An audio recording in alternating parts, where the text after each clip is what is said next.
And if this is your first time giving your mind a little love, I have a few goodies for you. First, don't forget to subscribe so you never miss an episode. And second, sign up for the Morning Mind Love. Think of it like a weekday oracle from your highest self to help you start each day with a positive focus. Plus, you'll get 2 gifts absolutely free: a 30-minute binaural meditation and 30 days of journaling prompts to help you remember who you truly are. So join over 9,000 people and go to mindlove.com to sign up. Welcome to Mind Love, episode 311. Today's episode is all about how gut inflammation caused by stress, shame, and trauma affects your mood and your immune system. You don't have to necessarily know, is this my trauma or is this some ancestral thing? The point is, what do we have to do today to start to heal from this? And I would say too, if anything, I think shifting your perspective and paradigm to, wow, a little bit more self-compassion and say, well, what I'm going through today isn't just me, and I'm not just broken. I can heal from these things. And as trauma can be inherited, so can healing. And I see people break the cycles of dysfunction, disease, and disorder and dysregulation all the time and heal themselves, but also heal their families, heal their friend circles, and are actually planting a seed for a new generation. Like if they choose to have kids, like they're healing their kids and their children's children and generations they'll never get to meet because of what they did in this life. What power is that we wield? Turn up your frequency with Mind Love. Bite-sized brain hacks for seekers, dreamers, and doers. It's time to give your mind a little love with your host, Melissa Monti.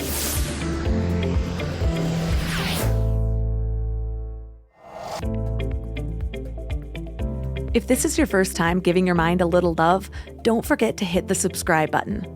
Mind love is a habit, and the more you give your mind that love and intention, the better you'll feel about yourself and your life. Plus, it's really a win-win because more subscribers means Mind Love attracts even more amazing guests to bring you their wisdom, so don't forget to subscribe. When was the last time you really listened to your gut? And not just the rumbles of hunger, but the deeper messages that your body sends you. Can you recall a time when you ignored a gut feeling only to regret it later? We've all been there, and I am no exception. For most of my life, my relationship with my body was one of conflict and misunderstanding. Even as a child, I remember sneaking an 3 extra cookies into my pocket when my mom's friend limited us to 2. It was like this little act of rebellion, but it spoke to a deeper disconnect. During my teenage years, that disconnect grew. I'd find myself standing before the mirror, sucking in my stomach and scrutinizing every inch. I felt trapped in a body that I didn't love, almost waging a war against myself. And that war escalated in my 20s. Starving my body became a regular practice, and purging food turned into a way to exert some sort of control. Then on top of all that, the allure of toxic productivity and the constant hustle made burnout some sort of badge of honor for me. I was addicted to that dopamine rush from social media, eating without thinking, shopping for things I didn't need. My body and all of its functions was no longer really a part of me. It was more of an adversary, something to be tamed and dominated. And it all seemed like necessities for success. But at what cost? I was disconnected from my body, engaging in mindless consumption, and not just with food, but also with technology and relationships. My gut was crying out, and I ignored it.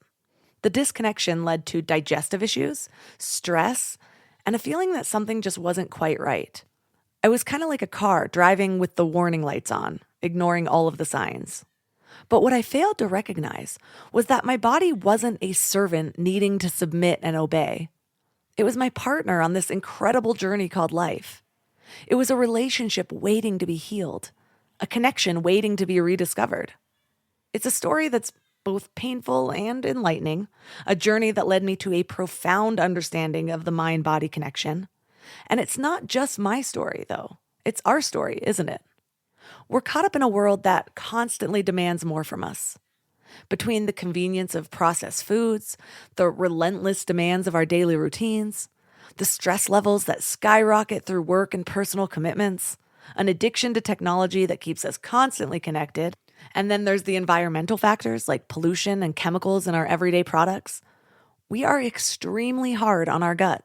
It's just unhealthy, and it affects our well-being at the very core.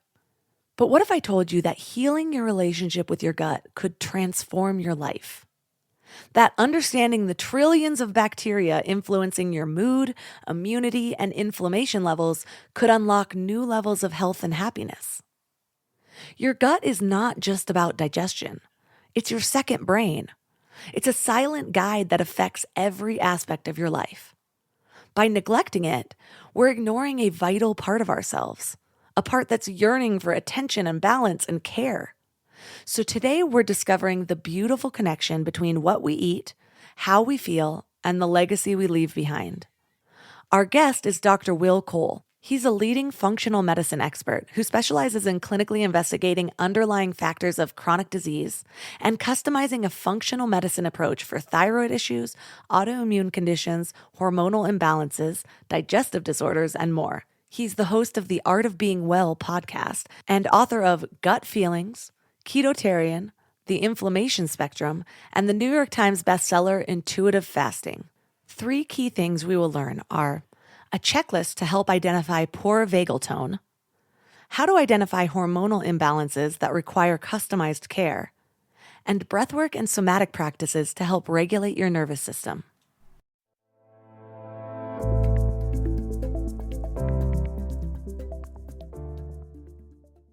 And now let's welcome Dr. Will Cole to the show. Thank you so much for having me. So what inspired your interest in the gut-brain connection? Well, my day job really, you have to be inspired by it, right? To do what I do. So I started one of the first functional medicine telehealth centers 13 plus years ago. So my main focus is looking at labs and getting to the root cause and looking at the variables from a diagnostic side of things on a lot of different gut-brain axis issues, which is the connection between the gut and the brain. And for people that are unaware of that, the gut and brain are formed from the same fetal tissue. So when babies were growing in their mother's womb, the gut and brain are formed from that same tissue, and they are inextricably linked for the rest of our life through what's known in the scientific literature as the gut-brain axis, or the connection between the gut and the brain. And beyond that, a lot of my work is really stemmed around and centered around the neuroimmunoendocrine axis, or the intersection between the nervous system, the immune system, i.e. chronic inflammation, and the endocrine system, or the hormone system. So that's really where the topic of this bidirectional relationship between mental health and physical health, and the fact that mental health is physical health, and really educating people about that in book form, are really it's born out of conversations that we have with telehealth patients every day. So tell us a little bit about the emotional influence on our physical health. So on that bidirectional relationship, and that's one of the reasons why I called the book Gut Feelings, both gut and feelings, and thinking about that, okay, even from a human lexicon cliche standpoint of gut feelings and gut instincts, and I just feel it in my gut, or butterflies in my stomach, and that's the gut-brain axis in common words, common nomenclature, but just understanding that somehow the gut played a role into our emotions and our mood.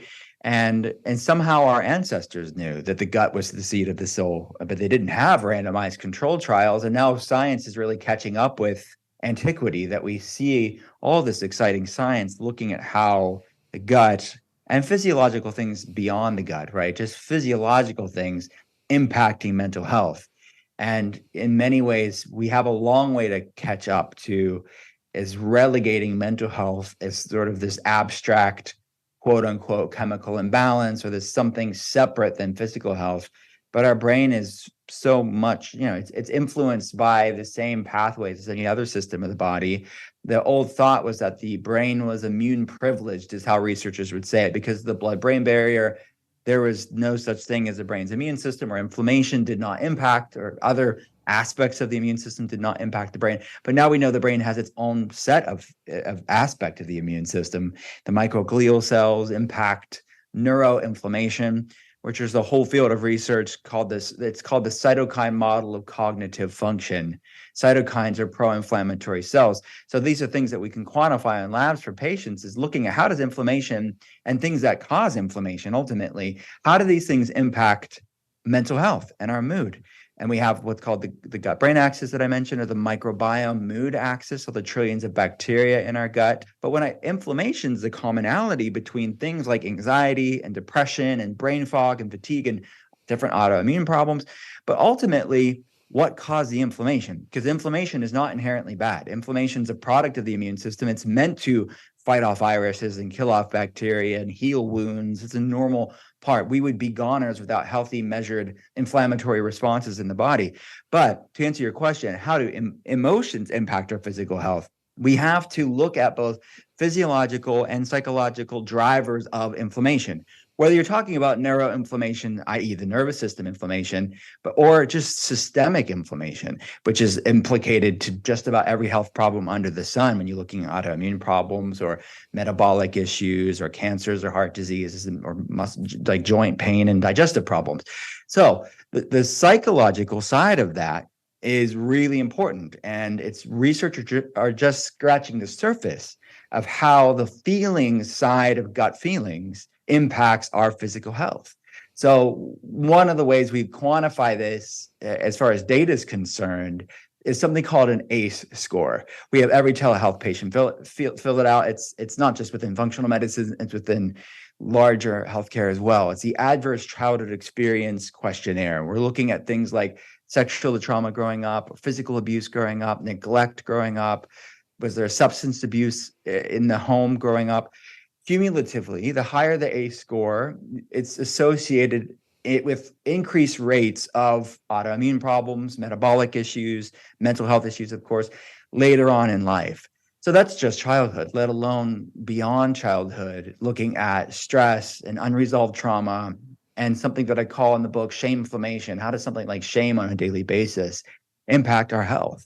And it's typically a confluence of both physiological and psychological factors, or both the gut and the feelings side, this bidirectional crosstalk between the two of how these things are literally stored in our body, because our body is a cellular library, and our thoughts, our words, our emotions, our experiences, and things like food and nutrients, right, make up the books that fill up that cellular library. So that's really what we have to look. The term that I call about it, I talk about it in the book in this terms. I call them metaphysical meals. Like the foods we eat impact our cellular function, our microbiome health, and inflammation levels. We know that, right? But what we're feeding our head and our heart impacts our biochemistry just as much as the next meal or a supplement or something we're feeding ourselves. So it sounds like it's kind of a vicious cycle, whereas originally the feelings that we feel, the shame that we experience, the trauma we experience impacts our gut health. And then with poor gut health, that seems to feed back into our minds an increase of anxiety and depression. Yeah, it is. And that's why a both and approach is the needle mover. It is, and not that you have to have it all figured out. And that's not what I'm saying. But I'm saying being consistent with a both and approach and keeping that in your mind. And that's why people oftentimes get stuck when they have an either or approach and they say, well, it's just that or just that. It's multifaceted. And even within those umbrellas of physiological and psychological, or the gut and the feelings, there's a lot of variables to consider there. But the great news is that the body's amazingly resilient and also amazingly interconnected. So you don't necessarily have to have it all figured out to start getting your head above that proverbial water, which then will increase your bandwidth and resilience. You'll want to keep doing the things that love you back. So hopefully that makes sense, is that in a way you really can just start leaning into these micro habits that enable your body to give your body the nourishment or time or space to regulate itself. And that's why I adapted the protocol in the book from protocols we have for telehealth patients. And every day there's a gut tool and a feelings tool where you're dealing with both sides of that coin to nourish that.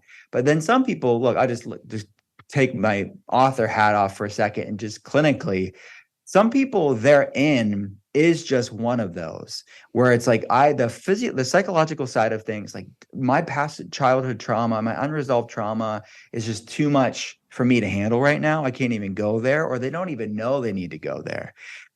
But the physiological stuff, they can wrap their minds around. I can focus on nourishing my gut. And I talk about like something like a GAPS protocol in the book, where it stands for gut and psychology syndrome, or gut and physiology syndrome. These are things that we implement into patient protocols to nourish that gut brain axis using foods. So for them, like, okay, I can focus on soups and stews. I can start diminishing the foods that don't love me back in my life and nourish my body with things that ground me and regulate me and support that gut brain axis. Okay, that's great. Let's start there. And then when you get your head above that water, you'll have the resilience. And I see this all the time with patients. They'll be like, okay, that thing you mentioned months ago, I'm ready to cross that bridge now because it's less overwhelming and it's the time is right. And for some people, the food or the physiological stuff, the nutrition stuff is very overwhelming for them. So for them, like the breath work or the EMDR or the somatic practice is a lot more, they're ready to cross that bridge. So you have to meet a person where they're at, or for the person that's listening to this, meet yourself where you're at.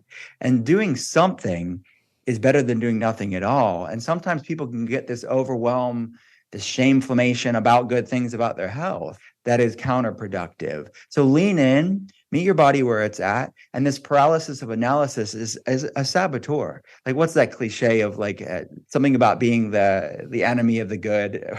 You know what I'm talking about? Yeah. Where it's like, you don't have perfection is the enemy of good, maybe is what it is. Whatever. The point being is you don't have to be perfect. And I think giving yourself grace and lightness, meeting your body where it's at is good enough. And actually, it's the best place to start, because stressing about healthy things isn't good for your health.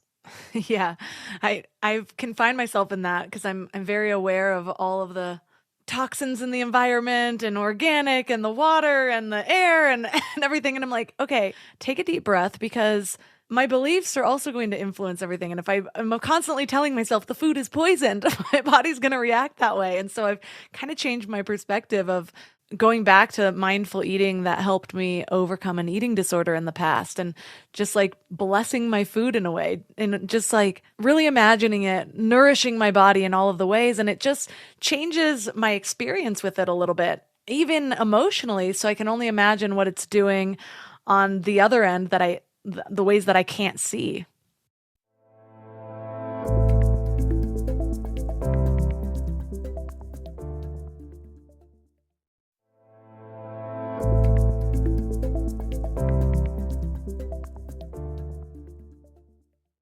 Oh yeah. I mean, the space in which you eat the meal is an ingredient to the outcome of that meal. I see that all the time, that in theory, if you're looking at labs and data and having a lot of clinical experience like we do, and we know, okay, look, on paper, this food protocol looks like it's going to be very appropriate to getting that person really healthy. But they're stressing around the food. There's a lot of obsession. There's a lot of inner resistance around the whole process. It's going to be a complete saboteur to what we're trying to do. So we can implement mindful eating practices, which we would do, and really shifting their paradigm, empowering them, and showing them a new way to see it.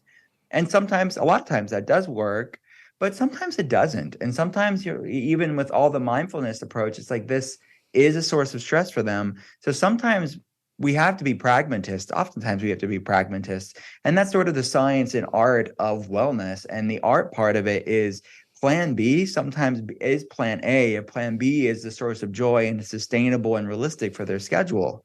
So that's kind of the nuance and context around, I think, these topics, is that you have to meet yourself where you're at on every level. In your book, you say that chronic stress is actually the ultimate junk food for the body. And it got me thinking, because oftentimes we're eating junk food and it's sort of an addiction. Do we get addicted to our own stress in that same way as well? I think so. Yeah. In our culture, and we wouldn't see it like that per se. Maybe some of us would, the real freaks out there would, but but most people wouldn't realize it. But it's our hustle culture, right? It's the burnout is seen as a badge of honor.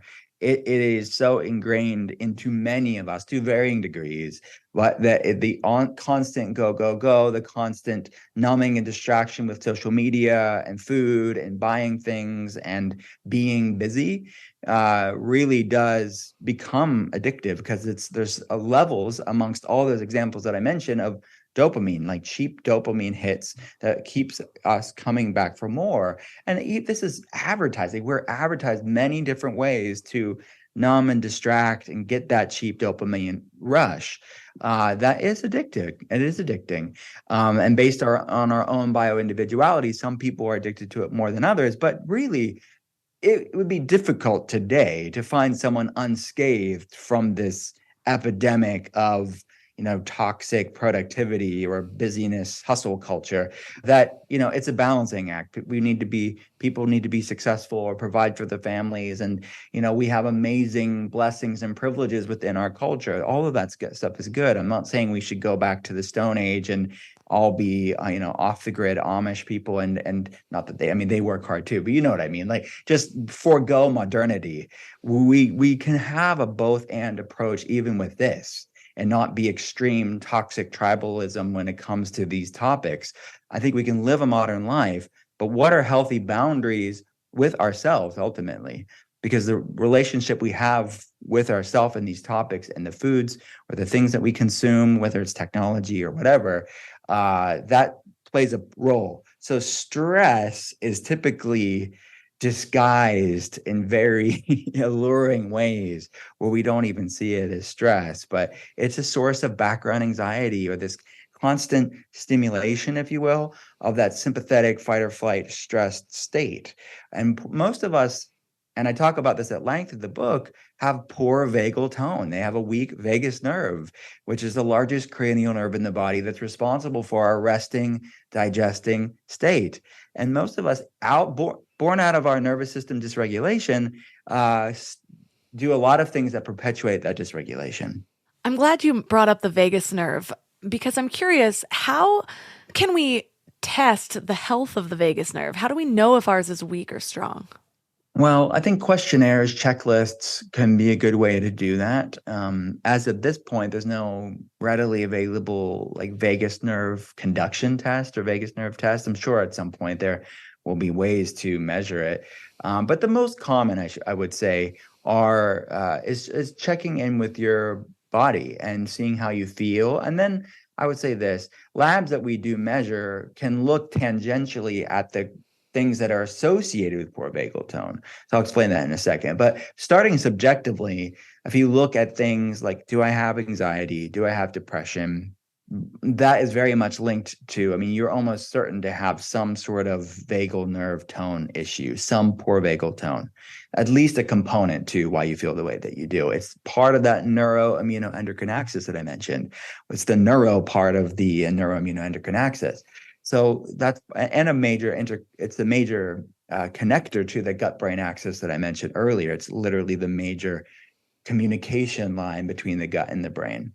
And then looking at things like, do I have fatigue, brain fog, very much linked to poor vagal tone? Do I have different inflammatory problems, autoimmune problems? Very much linked to poor vagal tone. Things like fibromyalgia, linked to poor vagal tone. Digestive problems, linked to poor vagal tone. So I think just taking a checklist and saying, well, if I have these check engine lights are on, well, a component, at the very least, a component to why I feel the way that I do has to do in part with this poor vagal tone, this largest cranial nerve that's regulating my resting, digesting aspect of my autonomic nervous system is weak, and I need to tone it. Just like we'd go to the gym and flex that muscle to become stronger, we need to go into nervous system training to get that proper modulation of the parasympathetic nervous system and the vagus nerve. Now, beyond that, labs can substantiate it. There are some people that have no data on their health at all, and they know they don't feel good. They feel dysregulated.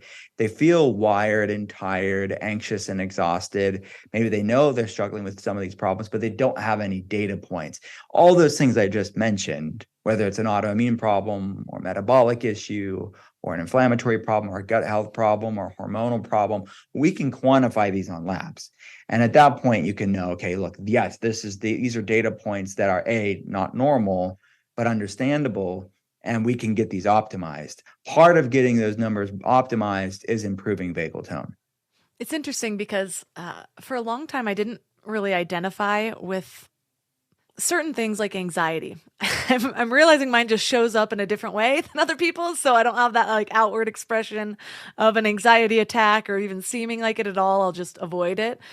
But I've been doing this work for a while. So over time, I've become less reactive and very mindful. And so it's just interesting how you talked about meeting people where they are and doing what they can do. So I found myself at one point as like this, okay, I don't feel stressed out by things. And it took until having kids that I realized that, oh, I have this very mild feeling of guilt with that hustle culture that you talked about. So when I'm laying there bored, instead of recognizing that boredom is actually really good for the brain, I feel guilty, and it's so buried that I'm like, okay, it's so deep in there. I feel like it's got to be affecting me in some way or another. And just because, I'm not outwardly expressing anxiety or depression or stress doesn't mean that it's still not wreaking havoc on my body in other ways. I'm just not wreaking havoc on other people with it. Right. Yeah. No, I think that's introspection and awareness and body awareness, right? Of knowing this energy field, if you will, this emotion, this feeling in my body, somatically doesn't feel right.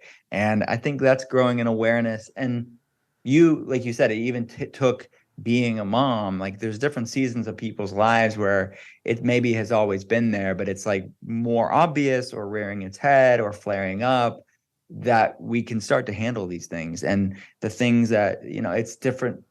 I hear people all the time that like, I knew I should have handled this back then, and I wish I did. I just wasn't ready, or I didn't see it. And that's okay. I think just realizing that all of these things are part of our own process of things coming to surface and handling it when we have the opportunity or bandwidth to do so. And healing is nonlinear too. Like we never have it all figured out, where I see like all these super like type A biohacker, like meditate all the time, like all the stuff, they still have crap to deal with. Like it's just giving yourself, and that's part of that FOMO culture that I talk about in the book, where you feel like you're not good enough, you don't have it all figured out, you're not doing enough of the next somatic breathwork, meditation, wellnessy stuff. That's why the subtitle of my book is called Healing the Shame-Fueled Relationship Between What You Eat and How You Feel. Because this is not a you issue. Like this is like a me issue and like an everyone issue. And giving yourself that grace and self-compassion, and a science around self-compassion, is one of the best ways actually to lower inflammation and like the antidote to shame-inflammation. But easier said than done, I know that. But it is retraining our nervous system, retraining our body to operate from more of that space of self-compassion. Yeah, I realized that before I had kids, I'd feel the same sort of melancholy would probably be the best word for it, when I was in those periods of like boredom, not knowing what to do.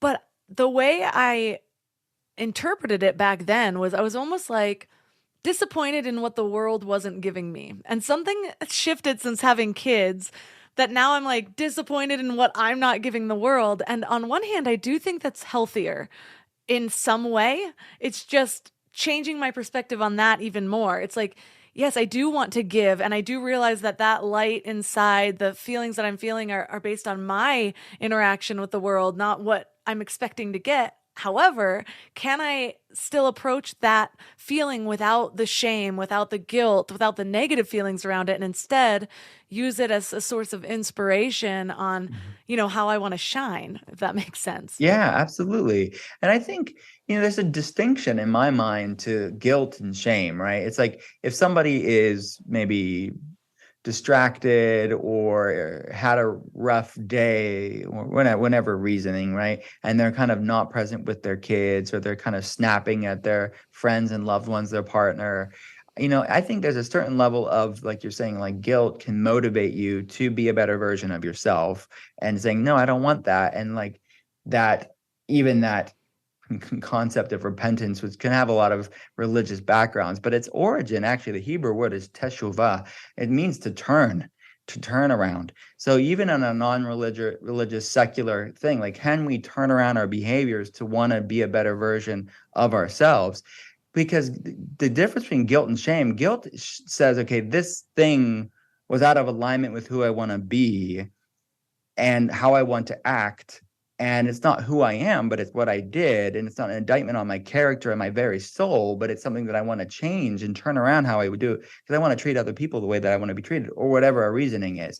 Shame says it's who you are versus just what you do. Guilt says this is what I did. Shame says this is who I am at my very soul. There's something ineffably unlikable and lovable and broken with me.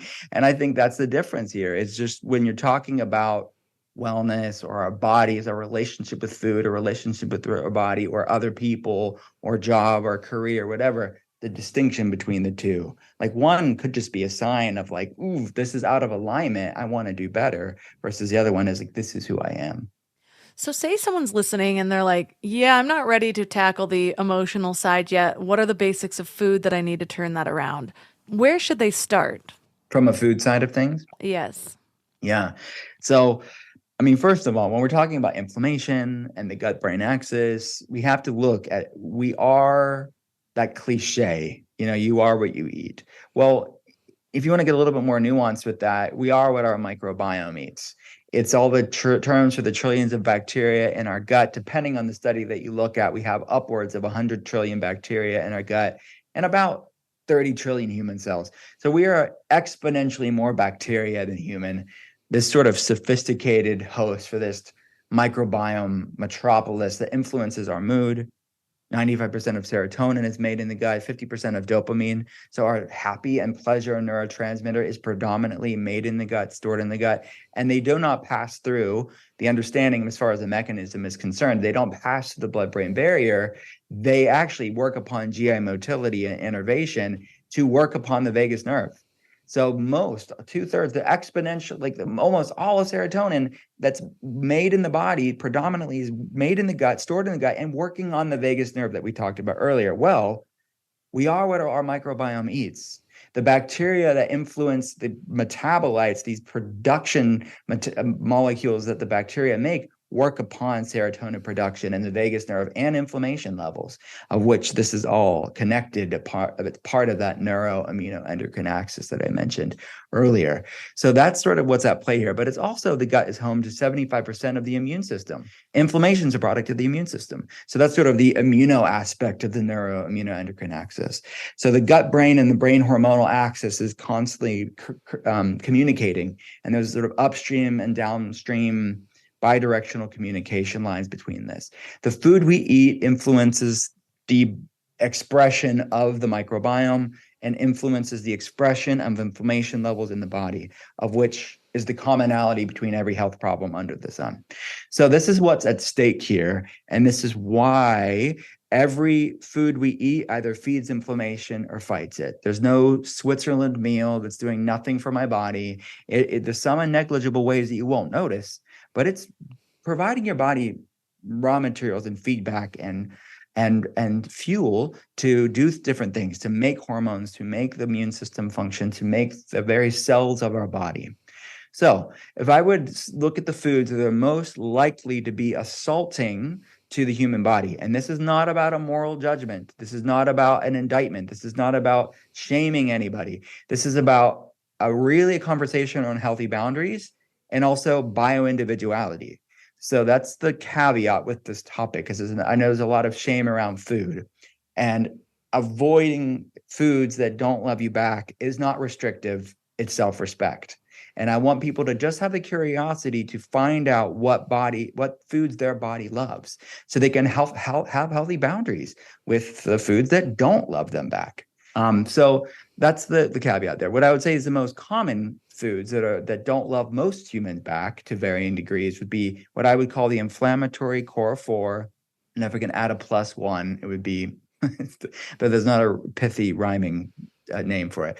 But number one would be gluten-containing grains, which, look, let's talk about the nuance of this. There are better for you versions of that, like ancient grain, sourdough bread, which ferments the gluten protein there. But for the sake of simplicity, looking at gluten-containing grains, because we've hybridized it, we've sprayed it with things that it's out of alignment with what humans would have consumed for a long time, and they're over-consuming it. So soaking it, sprouting it, fermenting it, ancient versions of it can make it less immunoreactive, but most people aren't consuming it in those forms. So looking at that. Number 2 would be industrial seed oils like vegetable oil, canola oil, soybean oil, vegetable oil, soybean oil, I think canola oil, if I didn't mention all those. So my opinion on this, and this is maybe a little bit controversial within the wellness space, but I would say I don't think it's the oils in and of themselves. I think it's the overconsumption of them. And I think it's the modern American or Western diet is so out of balance when it comes to these polyunsaturated fatty acids. If you're looking at the ratios of omegas 3, 6, and 9, those are all PUFAs or polyunsaturated fatty acids. If someone was eating lots of good whole food based omega-3s like fish, etc., chia seeds, flaxseed, that type of stuff, and had some vegetable oil and some packaged foods, it wouldn't matter so much. But the problem is it's flipped the other way around for the average Westerner. So I'm not making blanket statements about those oils. They're just in a lot of processed packaged foods, and we're eating too much of those and not enough of whole food based fatty acid sources like fish and other sources of omega-3s. But looking at those in packaged foods, number 3 would be added sugar, which most people know that. But even the nicer sounding, marketed very well euphemisms for sugar, but are still sugar. So I would look at the grams of added sugar to any foods that we have. When it's in the absence of fiber, which blunts a lot of the glucose or blood sugar spikes, that's feeding a lot of dysregulation in that body. It's going to impact blood sugar, which is really like gasoline on a fire when it comes to people that have different inflammatory problems or mental health issues like anxiety and depression and fatigue. And then the last would be dairy, which there are better for you versions of dairy, right? You can get grass-fed or whole milk or like full fat, like grass-fed A2 milk even. If you see A2 milk in grocery stores, what they're talking about is this casein subtype, which most cows humans would have consumed, or most milk that humans would have consumed for thousands of years, is this beta A2 casein. Most Westerners are eating milk and dairy that has predominantly beta A1 casein, which researchers are postulating is a component as to why people have these dairy allergies and sensitivities and reactivities.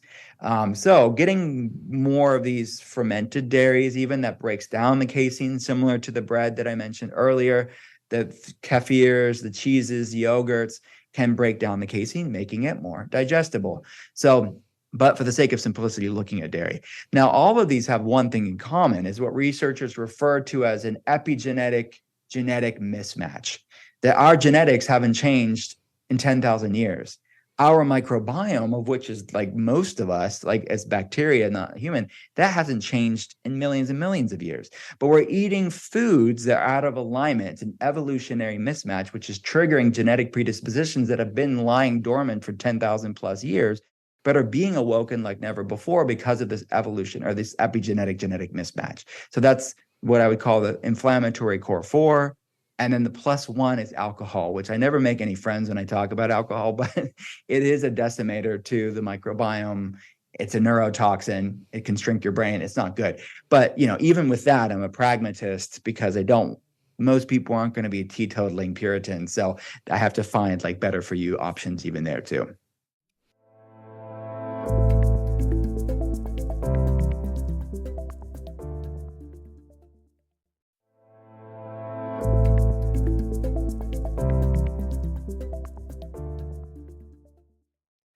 I have had this giant kind of health awakening in the last couple of years. I will say previously to that, I thought I was a very healthy person. I was vegan for 5 years, ate like whole food vegan, not eating all the processed stuff. And it was this pregnancy that I actually just was really feeling called to reintroduce animal products. And so now I eat almost completely different than I did before. I've been really watching seed oils in the last year. In August, it'll be 2 years now since I gave up alcohol.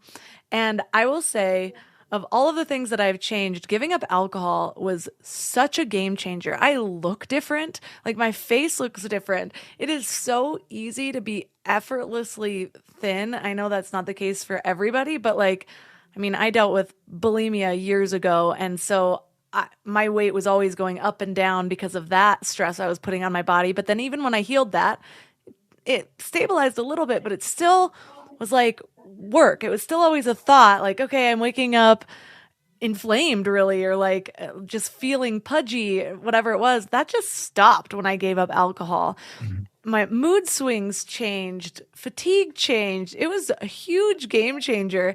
And so it started as like the more sober curious, like I just wanted to cut back. But once I felt those changes, I mean, I'm not even tempted anymore. Even the moments that I'm at like a Christmas party where I'm like, oh, a glass of mulled wine would sound good. I'm like, even if I was like, today is the day, I don't want to wake up feeling less good than I normally wake up feeling. And so I will not make friends with you and add a thumbs up for that lifestyle. Oh my gosh. Right. And that's the paradigm shift. It's like you hit on something that's so magical and freeing. I call it in the book, we talk about it with patients, it's called food peace or drink peace. It's not about like a restrictive, oh my gosh, this is so boring. This is miserable. I'm just so like without. No, it's like you love feeling great more than you thought you wanted something that's going to dim your life. It's not a punishment. It's like, no, but it's a bad trade-off. And I think that's the paradigm shift that I think people need to realize is that when they feel so freaking good, it's like if someone has such a bright light and something's going to dim that light, you're way less likely to want it. And you actually prefer not doing that. So that's what people aren't realizing is that the problem is their light is dim. And I'm not making a moral judgment. I'm just saying that their body's not thriving. And then they get that cheap dopamine hit or numbing because they are dysregulated already. Then it's like, yeah, well, that escapism, that numbing is appealing. And it seems like, oh my gosh, that's when I feel the least anxious. It's that social lubricant. I can just forget my problems for a little bit. So under that paradigm, yeah, I get it. But there is another path where you can actually feel amazing, completely sober. And that's going to look like such a cheap masquerade. It's a mask for actual feeling great, because you will sustainably feel great without feeling like crap the next morning. And it'll be authentic and centered and focused, and you'll be able to remember everything. And it's like so many reasons why what we're talking about here is really a form of self-respect, not out of restriction. And where restriction actually leads to freedom. I'm actually reminded of my bulimia days, as I call them. There was so much thought around when I was trying to do good that day. And I'd be like, well, okay, I know that this is a trigger food, so I won't eat much of it. But it was like constantly this thought. And I remember thinking there were so many days that I thought, I can't imagine a world where I'm not bulimic, because how will I regulate my weight? Which is so backwards now because, like I said, once I healed from that, my weight regulated, didn't realize what I was doing. But in that same way, the alcohol, I remember first giving it up and I'm just like, can I even imagine doing this forever? Like, what about those days I'm snowboarding and at the top of the mountain and want a glass of wine? Like, I want to save it for that, which is why I kind of went the sober curious movement. But it's funny because the longer it goes, I don't feel the pull for that. So I'm not saying no to myself all the time like I thought I was going to. I'm actually just saying yes to other feelings. And so realizing that, like, yeah, it might seem impossible, whether it's the sugar or the processed foods or the alcohol, whatever it is we're talking about, where you really feel that pull and it's like, I can't do this resistance game forever. It's like, no, you just have to get past that point of your brain or your body being addicted to that one thing. And then you just feel freedom and you don't have to fight with it anymore. Right. It's totally true. And because just echoing that point, it's not about deprivation. And I think this is where people go off and they're not setting them up. So they're not setting themselves up for success sustainably. It's really about nourishing things that love you back. It's not about leaving a deficit where it's like, okay, I'm not doing something, especially around food, where people really crash when they are in that sort of dieting mentality. It's like, instead of nourishing their body with nutrient dense, like nourishing calorically rich foods that love them back, they're just eating less of everything and then going off of like sugar and the things that they think that they know doesn't serve them. But they're in this hypocaloric state, which isn't going to be healthy for anybody and will leave you on that roller coaster. And same with alcohol. You end up you have the same social groups, the same activities, and you maybe need to explore like what's a delicious mocktail that you love, or these amazing neurotropic, adaptogenic things that are out there, or other things that would bring a sense of community and deliciousness and fun, but aren't like you're not paying for it the next day. Yeah, when I was giving up alcohol, I spent more money that next month or two on mocktails than anything. But I allowed myself because I'm like, Yeah. I know that so much of it is the behavioral addiction too, like pouring the glass of wine, sipping Yeah, something nice the when ritual. making dinner. So and then I replaced it, and it was an expensive shift Yeah. at first, oddly. But then after a while, because those substances weren't actually addictive, it became less and less, and now I don't want non-alcoholic wine at the party any more than I want wine at Right. the party, you know? Like Yeah. give me a glass of water. Like, Exactly. I'll bring Or like tea. get it like a seltzer water and like put some like lemon or lime in it. Or I see some people put like a little bit of, this is a little weird, but put a little of apple cider vinegar in a seltzer water and do it that way. Like there's so many different easy, low cost ways. But yeah, the industry of mocktails is kind of fun to explore, and maybe you'll find one that you love, but I actually prefer just keeping it simple. Just give me a seltzer water. So going back to the emotional side, another aspect that you mention in your book is around intergenerational trauma. And we talked about childhood a little bit, but what do we know about even the stress maybe our parents carried, or the way that what gets passed down to us? Mm-hmm. Yeah. So this is a section in gut feelings that I really wanted to explore because the science is just fascinating to me. And the caveat with this is it's heavy stuff, and B, we don't have to have it all figured out again. And C, I would say some people will say, wow, I'm screwed. Like if it wasn't enough, like just with my own trauma, now I have to worry about my great grandparents' trauma. And the whole point is where we're at right now in our life is you don't have to necessarily know, is this my trauma or is this some ancestral thing? The point is, what do we have to do today to start to heal from this? And I would say too, if anything, I think shifting your perspective and paradigm to, wow, a little bit more self-compassion, and say, well, what I'm going through today isn't just me, and I'm not just broken, or I'm not just like messed up. I can heal from these things. And as trauma can be inherited, so can healing. And I see people break the cycles of dysfunction, disease, and disorder and dysregulation all the time and heal themselves, but also heal their families, heal their friend circles, heal, I think of this like this generation, like the new line that they've broken the old one and are actually planting a seed for a new generation. Like if they choose to have kids, like they're healing their kids and their children's children and generations they'll never get to meet because of what they did in this life. What power is that we wield? What agency, what influence that we wield with our life and this go at life.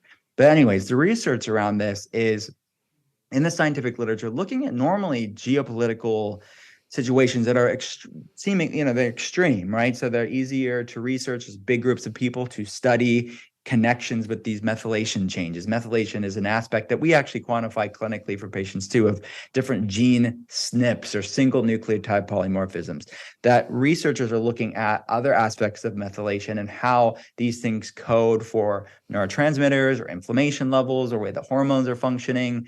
And methylation is needed for the production of many different aspects of our immune system, our mental health, and our like very hormonal health, and basically the neuroimmunoendocrine axis. Methylation is like the biochemical processes of these systems of the body.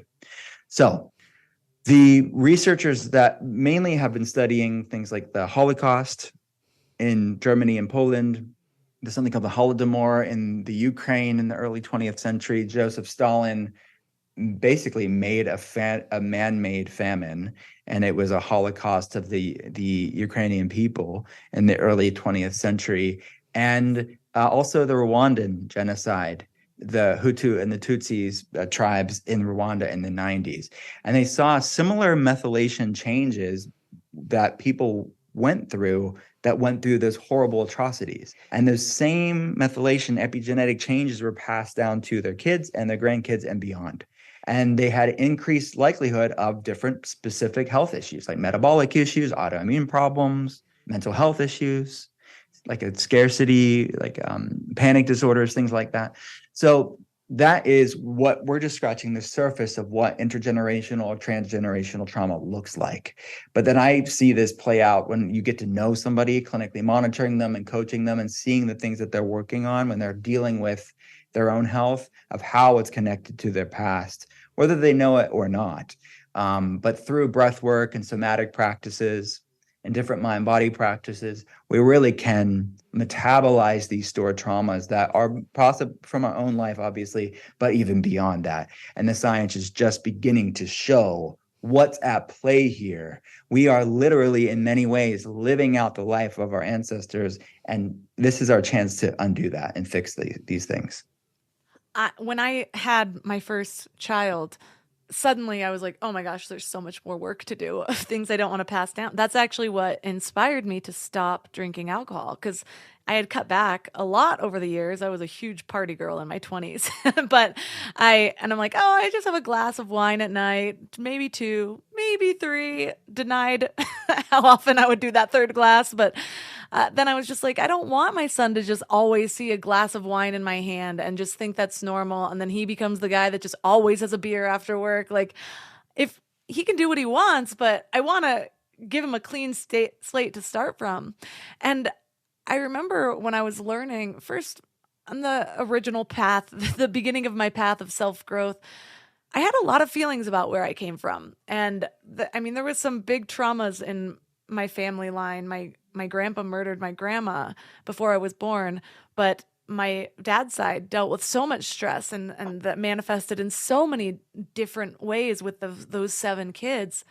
And I remember specifically having resentment after my dad died, where I'm like, gosh, like the only thing he did to help heal this was the religion he chose, which I didn't feel in alignment with. And I was basically making myself a victim of my circumstances. And it was through a plant medicine journey, actually, where I had this revelation that I chose this for a reason. I chose this family. And so I don't know what everyone else's beliefs are, but that was a big perspective shift for me, where I'm just like, well, why is this my mission to overcome in this life? And maybe something about me overcoming this specific thing is what will help me blossom into my fullest, most authentic self. And then I was able to even look at the work my dad did, and I'm like, just because his path didn't align with mine, he still set me up. I mean, he was the first person to get sober, and he was the first person to find some sort of higher power.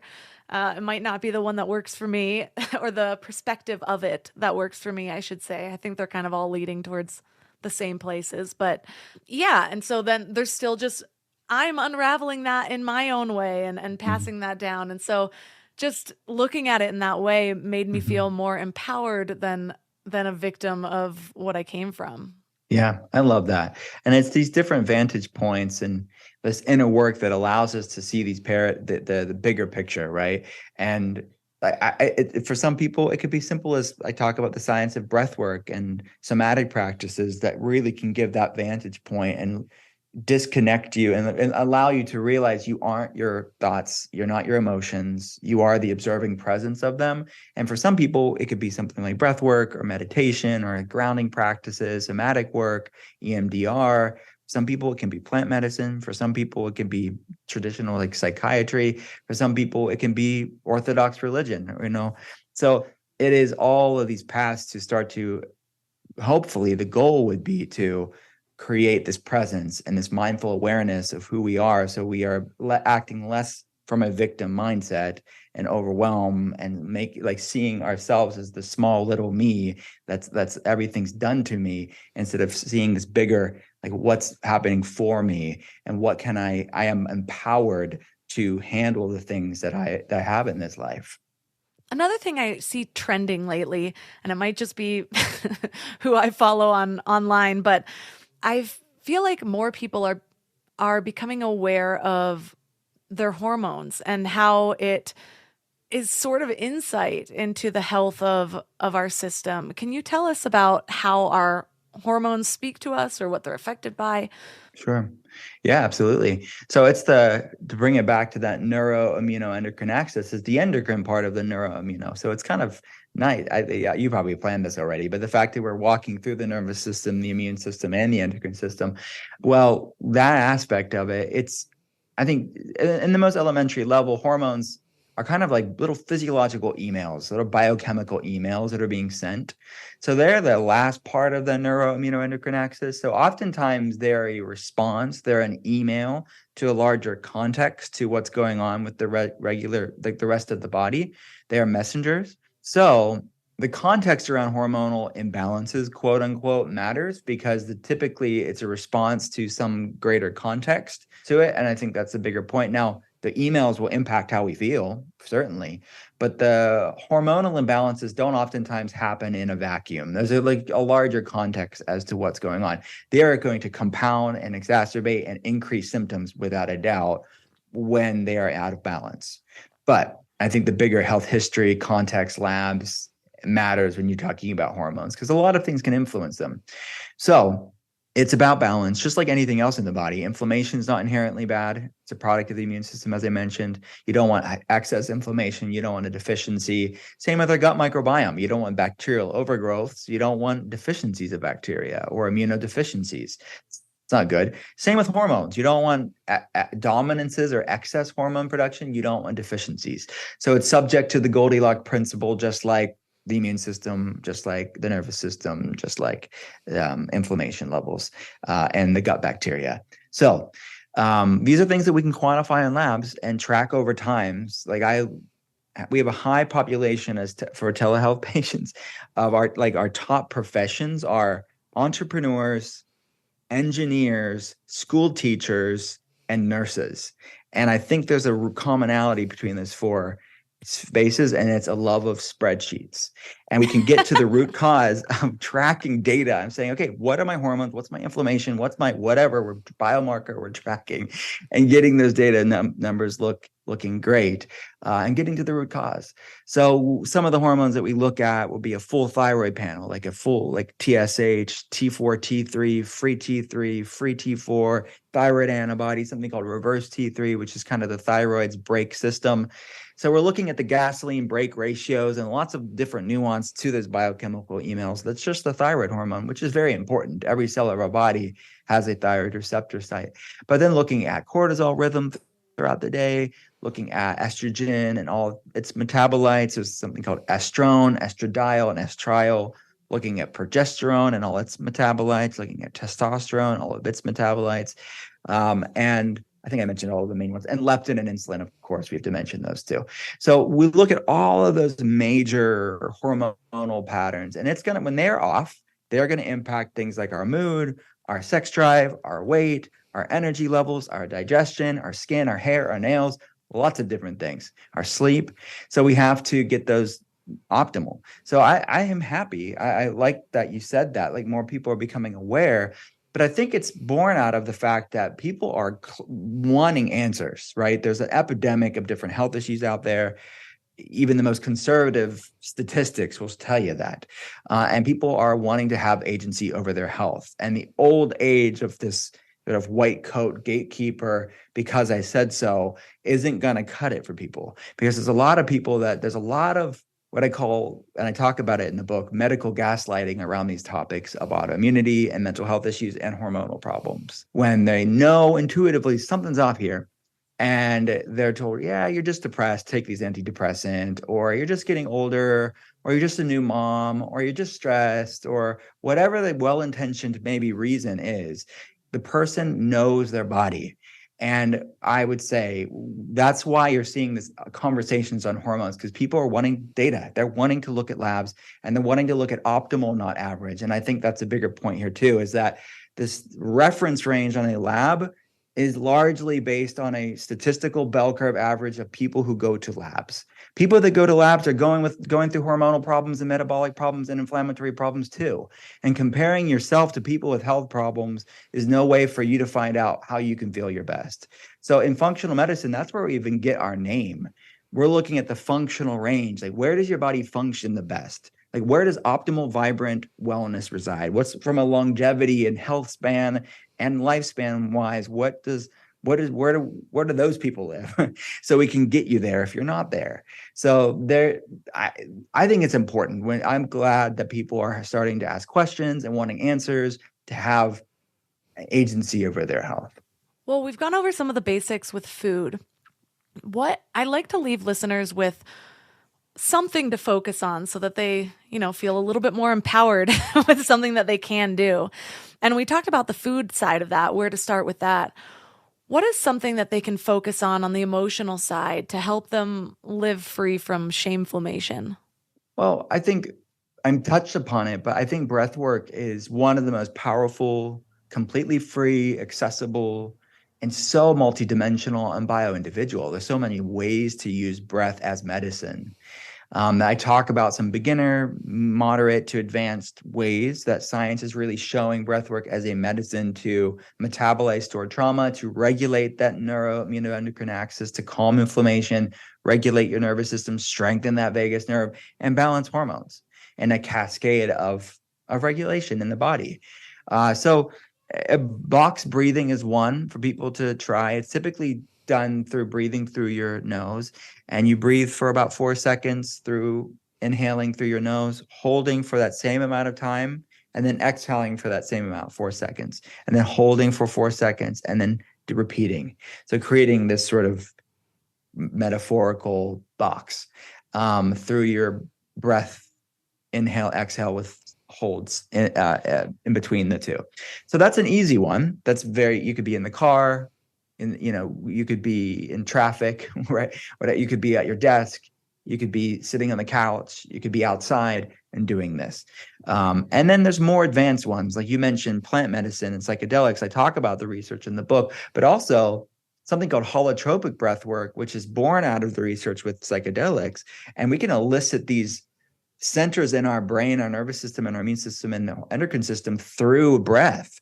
And instead of it through the nose, it's typically holotropic is done through the mouth, which is more of a visceral somatic experience in that way. People feel it all in their bodies and can very much have the same or very similar experiences as people that do plant medicines and psychedelics to metabolize stored trauma. Typically, you could assume that you're doing this in a class setting, a holotropic class setting, that I've seen be very helpful. And there's other less maybe advanced ways people can do somatic practices that are very you can do it on your own. I teach different practices in the book to start to regulate this. A lot of this is strengthening that vagus nerve that we started the conversation about. So those are some ideas for people to explore, do some reading about, and educate yourself on. I actually have a box breathwork audio in my membership portal for anyone interested with that. And holotropic breathwork, I did a workshop in Los Angeles once or twice, and it was really powerful. I loved that experience, and I really felt different. I felt an obvious difference in myself for days afterwards. And so I would love to, thanks for the reminder, to make that more of a practice in my life, or to find another workshop, because it was really great. And so for listeners that are interested in learning more about living shameflammation free, where's the best place that they can connect with you and find your book? Thank you so much for the opportunity. Everything's at drwillcole.com. It's drwillcole.com. The links to the telehealth center there. We have new telehealth patient options there, as well as the book for gut feelings, my past books. My podcast is called The Art of Being Well. We talk a lot about these topics there too, but everything's living on the site for them to check out.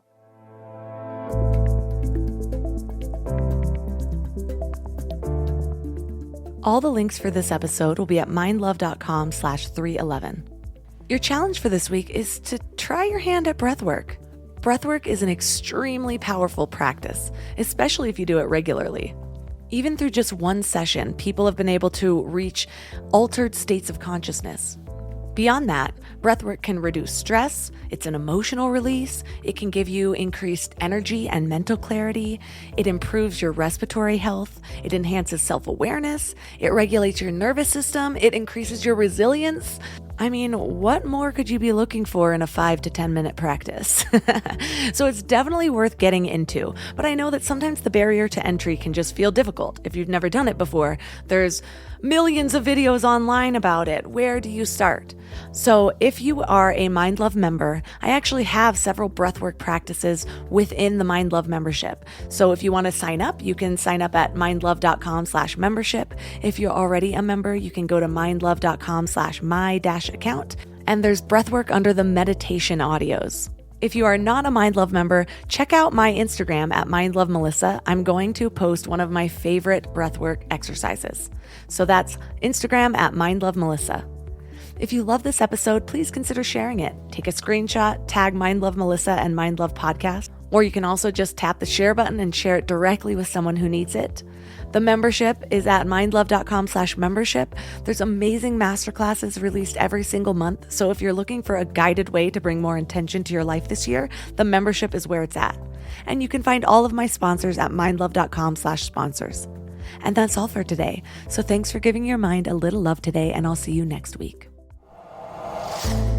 Thanks for tuning into Your Higher Frequency with Mind Love. Head to mindlove.com for a free gift to keep your vibes up until next week.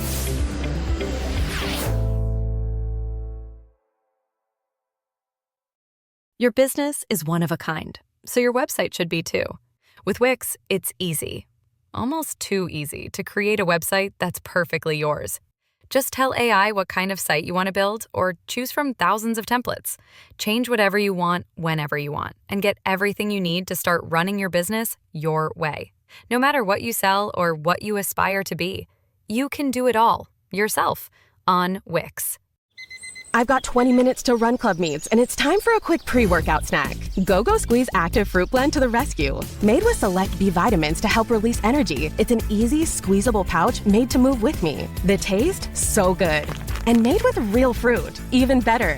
Whether I'm hitting the trail or meeting my friends on the court, this is my go-to on-the-go snack. Quick, easy, ready when I am. When it's go time, I go with Go-Go Squeeze Active. Snag yours on your next door run. Search for Go-Go Squeeze on Amazon.